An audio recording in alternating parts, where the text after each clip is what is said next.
Hi everyone, welcome back to Navi's kitchen and beyond. எல்லோரும் எப்படி இருக்கிறீங்க? நாங்களும் இங்கே ரொம்ப ஹாப்பியாக இருக்கோங்க. இன்றைக்கி ரெசிபி என்னன்னு பார்த்தீங்கன்னா, போட்டி வச்சு நம்ம தோரன், அதாவது பொரியல் பார்க்க போகிறோம். சப்ஸ்கிரைப் பண்ணாதவங்க சப்ஸ்கிரைப் பண்ணிக்கோங்க நம்ம சேனலை. வாங்க வீடியோக்குள்ளே போகலாம். போட்டி தோரன் எப்படி பண்ணலான்னு பார்க்கலாம். இப்போ நம்ம குடலை நல்லா வாஷ் பண்ணி எடுத்து வச்சுக்கிட்டேன். உங்களுக்கு வாஷ் பண்ணுறது தெரியாதுன்னா போட்டி எப்படி வாஷ் பண்ணணும்னு நான் முன்னாடியே ஒரு வீடியோ கொடுத்துருக்கேன். அதை நான் ஸ்க்ரீனில் கொடுக்குறேன், பார்த்து தெரிஞ்சுக்கோங்க. இப்போ நம்ம நல்லா க்ளீன் பண்ணி எடுத்தாச்சுங்க. எடுத்ததுக்கப்புறம் நமக்கு இந்த பொரியலுக்கு எவ்வளோ போட்டி வேணுமோ அதை நான் தனியாக பிரித்து எடுத்துகிட்டு அதை குக்கரில் சேர்த்துக்கிட்டேன். அது கூட தேவையான அளவு தண்ணி வந்து குடல் முங்குற அளவு, போட்டி முங்குற அளவுக்கு தண்ணி ஊற்றுங்க போதும். ஏன்னா நம்ம இதை வேக வச்சு மட்டும்தான் எடுக்க போகிறோம். அது கூட தேவையான அளவு உப்பு, நான் ஒரு அரை ஸ்பூன் உப்பு போட்டிருக்கேன். போட்டுட்டு நல்லா கலந்து விட்டுருங்க. தண்ணியோடு அந்த உப்பு கரையட்டும். இதை நம்ம விசில் வச்சிடலாம். விசில் வந்து ஒரு 1/2 அன் ஹவர் வச்சுருங்க. வச்சிட்டிங்கன்னா நல்லா பஞ்சு போல் வெந்து வந்துடும் போட்டி. ஒரு 1/2 அன் ஹவருக்கு அதை டிஸ்டர்ப் பண்ண வேண்டாம். இப்போ நம்ம பொரியலுக்கு அரிசி தேவை. அதனால் அரிசி கொஞ்சமாக ஒரு 3/4 கிளாஸ் அரிசி எடுத்து அதை நான் நல்லா வறுத்து எடுத்துக்கிறேன்.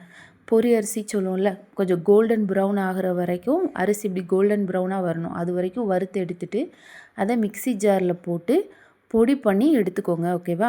இப்போ பார்த்திங்களா, பொடி பண்ணியாச்சு. பொடி பண்ண அரிசியை தனியாக எடுத்து வச்சுக்கிட்டேன். இப்போது பொரியலுக்கு தேவையான மசாலா ரெடி பண்ண போகிறோம்.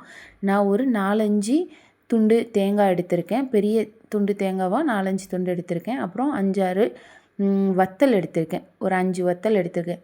அவங்கவுங்க உரப்புக்கு தக்கன எடுத்துக்கோங்க. நான் நல்லாவே உரப்பு சேர்ப்பேங்கிறதுனால 5 எடுத்திருக்கேன். இப்போ அரை ஸ்பூன் ஜீரகம், சின்ன ஸ்பூனுக்கு அரை ஸ்பூன் ஜீரகம், கொஞ்சமாக மஞ்சத்தூள் போட்டுக்கோங்க. பார்த்திங்கன்னா கொஞ்சமாக மஞ்சத்தூளும் சேர்த்துக்கிறேன். இதுக்கப்புறம் நம்ம என்ன சேர்க்க போகிறோன்னா, பூண்டு ஒரு 3 அல்லது 4 பல் பூண்டு சேர்த்துக்கோங்க. சேர்த்துட்டு இந்த மசாலாவை நம்ம இப்போ அரைச்சிட்டு வர போகிறோம். ரொம்ப பட்டை அரைக்கக்கூடாது, கொஞ்சம் கொருகொருப்பாக, மீடியம் சைஸில் கொருகொருப்பாக அரைச்சி எடுத்துக்கோங்க. அப்போ தான் நல்லாயிருக்கும். இந்த மசாலா அரைச்சி எடுத்துகிட்டு வந்ததுக்கப்புறம் ஒரு 10 சின்ன வெங்காயம் கட் பண்ணி வச்சுருக்கேன். அதை நான் குட்டி குட்டியாக கட் பண்ணி எடுத்துக்க போகிறேன். இது நம்ம தாளிக்கிறதுக்காக சும்மா போட்டிக்கு போடுறதுக்கு முன்னாடி வதக்கி விட போகிறோம். இப்போ நான் இதை கட் பண்ணிவிட்டு இதுக்கு பேக் டு பேக் பார்த்திங்கன்னா குடலும் வெந்துருச்சு. நல்லா பார்த்திங்கன்னா நல்லா அழகாக வெந்து சூப்பராக இருக்குது பார்க்குறதுக்கே. இப்போ அதை சைடாக எடுத்து வச்சுட்டு ஒரு பேனில் கொஞ்சமாக போதும், கொஞ்சமாக ஆயில் ஆட் பண்ணிவிட்டு நம்ம கட் பண்ணி வச்சுருக்க வெங்காயத்தை போட்டு வதக்க ஸ்டார்ட் பண்ணிடலாம். இப்போ பார்த்திங்கன்னா வெங்காயம் போட்டாச்சு. வெங்காயம் போட்டு வதக்க ஸ்டார்ட் பண்ண போகிறேன். இப்போ நல்லா இது கொஞ்சமாக வெங்காயம் வந்து கொஞ்சம் வதங்கினா போதும், ரொம்ப ப்ரௌன் ஆக வேண்டாம். ஒரு கண்ணாடி பதம் வந்தால் போதும்.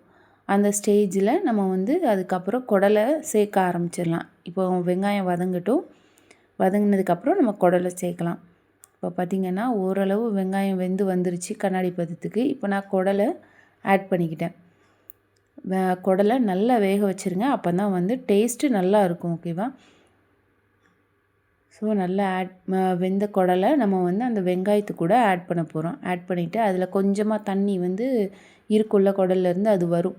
அது லேசாக வற்றட்டும். அது வரைக்கும் அப்படியே அது சிம்மிலே இருக்கட்டும். கொஞ்சம் தண்ணி வற்றினதுக்கப்புறம் நம்ம வந்து என்ன பண்ண போகிறோன்னா, பொரியல் மசாலா சேர்க்க போகிறோம். நம்ம அரைச்சி வச்சுருக்கோம்ல, அந்த மசாலாவை சேர்த்து நல்லா கிளறி விடுங்க. இந்த பச்சை மசாலாவோட ஸ்மெல்லு போகணும், அந்த அளவுக்கு கிளறி விடுங்க. இப்போது இந்த ஸ்டேஜில் உப்பு பார்த்துக்கோங்க. குடலுக்கு ஆல்ரெடி உப்பு போட்டிருக்கீங்க, அதனால் போட்டுறாதீங்க. பார்த்துட்டு வேணும்னா போட்டுக்கலாம், இல்லைனா வேண்டாம், அப்படியே விட்டுருங்க. இப்போ குடலோட மசாலா எப்படி போதுமா அப்படின்னு கண்ணளவுலே நமக்கு தெரியும். அவ்வளோ குடலுக்கும் மீதியையும் நான் போட்டுட்டேன். எனக்கு கரெக்டாக இருந்துச்சு, நான் அரைச்சது ஃபுல்லாகவே.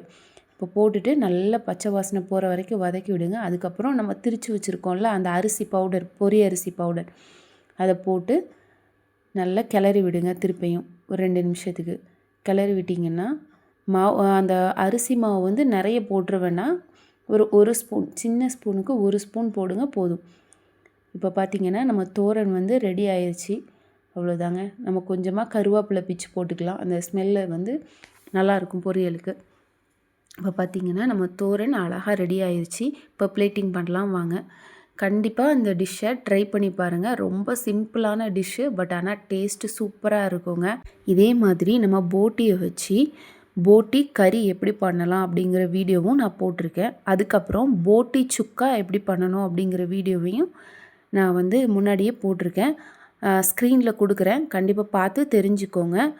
இதோட இந்த வீடியோ முடியுதுங்க. வேற ஒரு வீடியோவில் நம்ம மீட் பண்ணலாம். Bye all.